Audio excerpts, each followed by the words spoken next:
नमस्कार, आप सबका स्वागत है आपके अपने YouTube channel weather update 2M पे। तो आज हम इस वीडियो पे बनने वाले लो प्रेशर के बारे में फुल डिटेल में बातचीत करने वाले हैं कि लो प्रेशर का इफेक्ट कहाँ कहाँ पे रहेगा, कब बनेगा और ट्रैक कहाँ पे रहेगा और कहाँ पे इसका सबसे ज़्यादा इम्पैक्ट होने की संभावना है। तो इस वीडियो पे हमें बातचीत करने से पहले आपसे अनुरोध है कि प्लीज़ वीडियो को पहले लाइक कर दीजिए और चैनल को सब्सक्राइब भी ज़रूर कर लीजिए। तो अभी का वेदर कंडीशन के हिसाब से 5 या 6 सितंबर के आसपास सेंट्रल बे ऑफ बंगाल पे एक सर्कुलेशन डेवलप हो सकता है और वो सर्कुलेशन की वजह से 7 या 8 तारीख के आसपास एक लो प्रेशर एरिया डेवलप होने की संभावना है सेंट्रल बे ऑफ बंगाल या west central bay of Bengal इसके आसपास। कुछ मॉडल के हिसाब से नॉर्थ अंडमान सी के आसपास ये सिस्टम डेवलप हो सकता है और कुछ मॉडल के हिसाब से सेंट्रल बे ऑफ बंगाल पर डेवलप हो सकता है। बट एक्चुअली इस फॉर्मेशन कहाँ होगा उस पर डिपेंड करेगा कि इंटेंसिफिकेशन इसका कितना होगा। अगर नॉर्थ अंडमान सी पे डेवलप होता है तो इसका संभावना थोड़ा कम है कि नॉर्थ अंडमान सी पे इस टाइम पे कोई सिस्टम डेवलप होता नहीं है। बेसिकली अगर कोई सिस्टम साउथ चाइना सी से ट्रैवल करके आता है तो ही वो नॉर्थ अंडमान सी पे रीइमर्ज करता है। बट इस टाइम पे स्पेशली कोई सिस्टम नॉर्थ अंडमान सी पे डेवलप नहीं होता है। बट GFS मॉडल के हिसाब से नॉर्थ अंडमान सी पे कोई सिस्टम डेवलप हो सकता है। बट मुझे पर्सनली ऐसा लगता नहीं है कि वहाँ पर कोई सिस्टम अभी डेवलप होगा। तो हम सेंट्रल बे ऑफ बंगाल पे ही चांसेस दे रहे हैं अभी के टाइम पे। तो अभी के कंडीशन के हिसाब से ये डिप्रेशन का रूप हाईली ले सकता है, यानी कि इसका ट्रैक जो रहेगा ये अगर सेंट्रल बे ऑफ बंगाल में फॉर्म होता है तो फॉर्म होने के बाद ये वेस्ट नॉर्थ वेस्ट की ओर मूव करेगा। और वेस्ट नॉर्थ वेस्ट की ओर मूव करता है तो उसके बाद उसके पास और 48 आवर्स का टाइम रहेगा लैंड में पहुंचने के लिए। यानी कि अगर 8 तारीख में फॉर्म होता है तो 10 तारीख के आसपास ये लैंड को क्रॉस करेगा।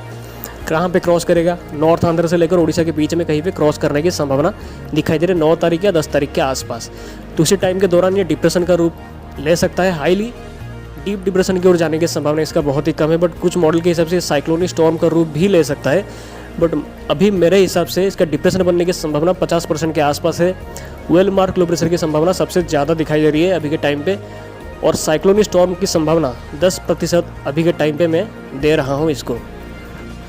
तो जब ये 9 तारीख या 10 तारीख के आसपास क्रॉस करेगा तो क्रॉस करने से पहले ये पूर्वी भारत में पहले रेनफॉल एक्टिविटी इंक्रीज कराएगा, जो कि 6 तारीख से स्पेशली कोस्टल एरिया में इंक्रीज होगा पूर्वी भारत के।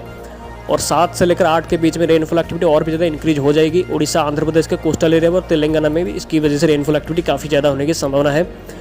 और 9 से 12 के बीच में सबसे ज़्यादा इन्फेक्ट होने की संभावना है तेलंगाना से लेकर आंध्र प्रदेश, उड़ीसा और छत्तीसगढ़ पे इसका सबसे ज़्यादा इम्पैक्ट होने की संभावना दिखाई दे रही है अभी के टाइम पे।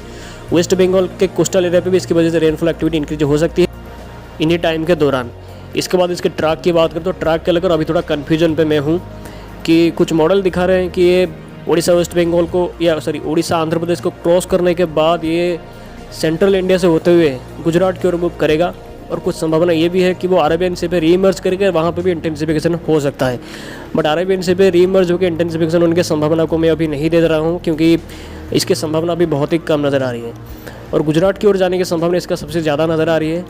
और कुछ मॉडल दिखा रहे हैं कि ये क्रॉस करने के बाद वहीं पर ही रह के कमज़ोर हो जाएगा, बट इसकी संभावना अभी बहुत ही कम है। अगर हम हिस्ट्री को देखें तो इस टाइम पर जो भी सिस्टम डेवलप होते हैं वो mainly central bay of Bengal पर ही डेवलप होते हैं और वो उड़ीसा आंध्र प्रदेश या वेस्ट बंगाल इन एरिया को क्रॉस करने के बाद ये मध्य भारत की ओर मूव करते हैं। और मध्य भारत में जाने के बाद ये गुजरात की ओर मेनली मूव करते हैं और कभी कभी अरेबियन से भी रीइमर्ज होकर वहाँ पे भी इंटेंसिफिकेशन हो जाते हैं। तो इसकी सबसे ज़्यादा संभावना जो नज़र आ रही है वो क्रॉस करने के बाद गुजरात की ओर ही मूव करेगा या सेंट्रल इंडिया तक मैक्सिमम जाएगा। तो इसकी वजह से अगले हफ्ते से ही रेनफॉल एक्टिविटी जब क्रॉस करेगा तो उसके अगले हफ्ते में सेंट्रल इंडिया में मध्य प्रदेश, छत्तीसगढ़ से लेकर गुजरात और महाराष्ट्र में रेनफॉल एक्टिविटी काफ़ी बढ़ा सकता है। और कहीं कहीं एरिया पे अत्यंत भारी बारिश भी आपको देखने को मिल सकती है, खास करके 10 से 15 के बीच में, यानी कि 10 से 15 सितंबर के बीच में। और इसी टाइम के दौरान एक और सिस्टम 15 या 16 तारीख के आसपास फिर से डेवलप होने की संभावना है बे ऑफ बंगाल पे। और वो सिस्टम भी इंटेंसिफिकेशन होकर डिप्रेशन का रूप भी ले सकता है, उससे हायर स्टेज तक भी जा सकता है। यानी कि साफ साफ बोला जाए तो ये सितंबर मंथ में आपको बैक टू बैक सिस्टम देखने को मिलेंगे और एक हो सकता है कि एक सिस्टम साइक्लोनिक स्टॉर्म का रूप भी ले ले।